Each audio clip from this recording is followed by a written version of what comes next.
Surat રાંદેરની lifeline હોસ્પિટલમાં ભાગીદારો વચ્ચે મોટો વિવાદ સામે આવ્યો છે, જ્યારે હોસ્પિટલના ડિરેક્ટર સામે લાખોની છેતરપિંડીની ફરિયાદ દાખલ કરવામાં આવી હતી. સુરત લાઇફલાઇન હોસ્પિટલના ડિરેક્ટર સામે લાખોની છેતરપિંડીની ફરિયાદ કરવામાં આવતા ડોક્ટર આલમમાં અનેક ચર્ચાનો વિષય સામે આવ્યો છે. રાંદેરની લાઇફલાઇન હોસ્પિટલમાં ભાગીદારો વચ્ચે મોટો વિવાદ થયાની વાત સામે આવી રહી છે, ત્યારે હોસ્પિટલના પ્રમોટર અને ડિરેક્ટરનું કારસ્તાન સાથે શેર અને લાખો રૂપિયાની ઉચાપતનો આરોપ કરવામાં આવ્યો છે. લાઇફલાઇન હોસ્પિટલના ડોક્ટર હિરેન શાહ અને તેમના પરિવાર વિરુદ્ધ પોલીસ કેસ કરવામાં આવતા હોસ્પિટલ ચર્ચામાં આવી હતી, જેમાં ભાગીદારોને અંધારામાં રાખી શેર ટ્રાન્સફર કરવાનો આરોપ થયો છે. જે વિવાદ સામે આવતા હોસ્પિટલ ડિરેક્ટર ફસાયા હોવાનું જાણવા મળ્યું હતું. આખરે હોસ્પિટલનો આંતરિક વિવાદ પોલીસ સ્ટેશને પહોંચ્યો હતો, તો રાંદેરની હોસ્પિટલના ડિરેક્ટર વિરુદ્ધ પોલીસ તપાસ શરૂ કરવામાં આવી હતી. પોલીસ તપાસમાં હોસ્પિટલના ફાર્મસી અને ડાયાલિસિસ સેન્ટરમાં લાખોની ઉચાપતનો પર્દાફાશ થયો હોવાની વિગત પણ જાણવા મળી હતી. હું છું ડૉક્ટર નૈનેશ પટેલ, લાઇફલાઇન હોસ્પિટલમાં. મારી સાથે છે ડૉક્ટર અંકુર ચૌધરી, ડૉક્ટર રાજીવ પંડ્યા. લાઇફલાઇન હોસ્પિટલની અમારી શરૂઆત થઈ હતી 2013માં, જ્યારે ડૉક્ટર હિરેન શાહ, અમે 3 ડૉક્ટર અને બીજા ડૉક્ટરો સાથે અમે ટીમ બનાવીને હોસ્પિટલ ચાલુ કરેલી 2013માં. બધું બરાબર ચાલતું હતું. પછી 2 ડૉક્ટરો એમાંથી છૂટા પડ્યા. 2018માં અમે 6 ડૉક્ટર હતા અને ત્યારે અમારી પ્રાઇવેટ લિમિટેડ કંપનીમાંથી પબ્લિક લિમિટેડ કંપની બનાવવામાં આવેલી હતી. હિરેન શાહની એ પ્રમાણે એમણે મૂકેલું હતું પરમિશન માટે એ રીતે. પછી જ્યારે 6 ડૉક્ટર હતા ત્યારે અમારા શેર જ્યારે પ્રાઇવેટ લિમિટેડમાંથી પબ્લિક લિમિટેડમાં કરવામાં આવી, ત્યારે 1 કરોડનું ભંડોળ ઊભું કરીને અમે લોકો એક સરખા 16.66% પાર્ટનર હતા. અને આ પહેલેથી નક્કી હતું કે બધા પાર્ટનર એક સરખા રહેશે એ રીતે.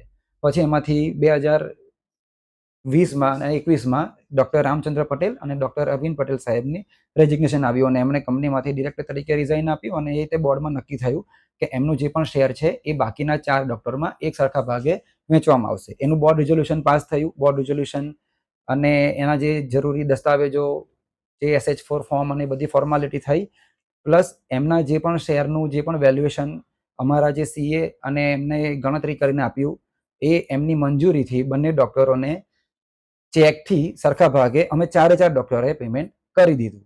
પણ એ દરમિયાન ડિમેટેરિયલાઇઝેશન કરવા માટેની પ્રોસિજર ચાલુ કરેલી. એટલે જે ફિઝિકલ શેર હતા જે ડિમેટમાં આવશે એ દરેકના 6 ડૉક્ટરના ડિમેટ અકાઉન્ટમાં આવશે અને પછી એ ડિરેક્ટરના શેર તમારા ડિમેટમાં ટ્રાન્સફર થશે અને તમને 4 ડૉક્ટરોને 25%ની પાર્ટનરશિપ પ્રમાણે શેર મળશે. એવું અમને હિરેન શાહ સાહેબ અને એમના સંજયભાઈ, જે અમારું અકાઉન્ટ અને આ જે ROC અને શેરની જે પણ પ્રોસેસ કરતા હતા, એમણે અમને સમજાવેલું.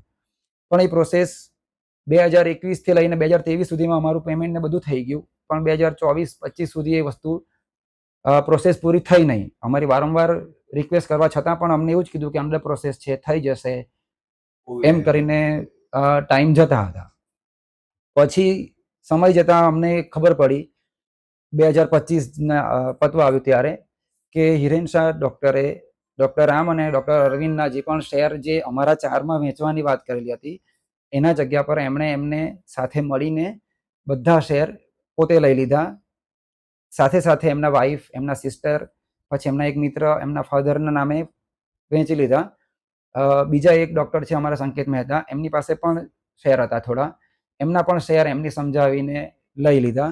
કોઈ પણ જાતની બોર્ડ મિટિંગ, બોર્ડ અપ્રુવલ કે ફોર્માલિટી જે અમારે કંપની પ્રમાણે કરવાની હોય, ટૂંકમાં અમને અંધારામાં રાખીને બધા શેર લઈ પોતે 50%થી વધારે શેરના અને કંપનીના માલિક બની ગયા, જે કાયદાકીય વિરુદ્ધ હતું.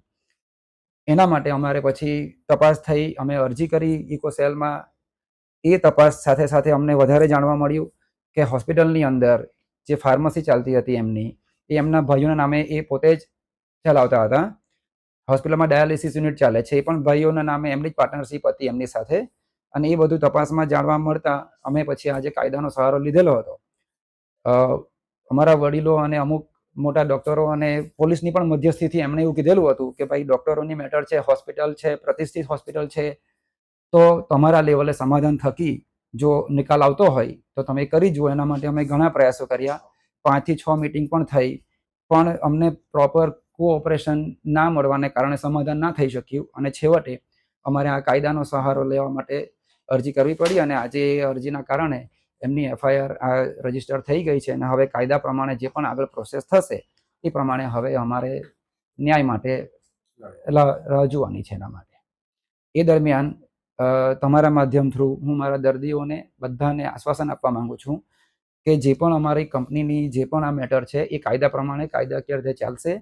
કોઈ પણ દર્દીને કોઈ પણ રીતે ટ્રીટમેન્ટ રિલેટેડ, સારવાર રિલેટેડ કે સર્વિસ રિલેટેડ કંઈ જ પ્રોબ્લેમ નહીં આવે. અમે અહીંયા જ છીએ, હાજર જ છીએ, બધા ડૉક્ટરો અમારે બેઠા જ છે, અમારી આખી ટીમ સાથે જ છે. કોઈ પણ દર્દીને નોર્મલ હોય, ઇમરજન્સી હોય, ઓપરેશન હોય, દરેક રીતે જે પ્રમાણે આપણે પહેલેથી ટ્રીટમેન્ટ સારી રીતે આપતા આવ્યા છે, આપણી હોસ્પિટલની જે આજે રેપ્યુટેશન એ જ છે કે અહીંયા દર્દી સારી રીતે ટ્રીટ થઈને જાય છે, સારી સારવાર મળે છે અને બજેટ ફ્રેન્ડલી છે. તો એ જ પ્રમાણે દરેક દર્દીને આજ સાથે હજી પણ અમે આ રીતે સેવા આપતા રહીશું. Thank you.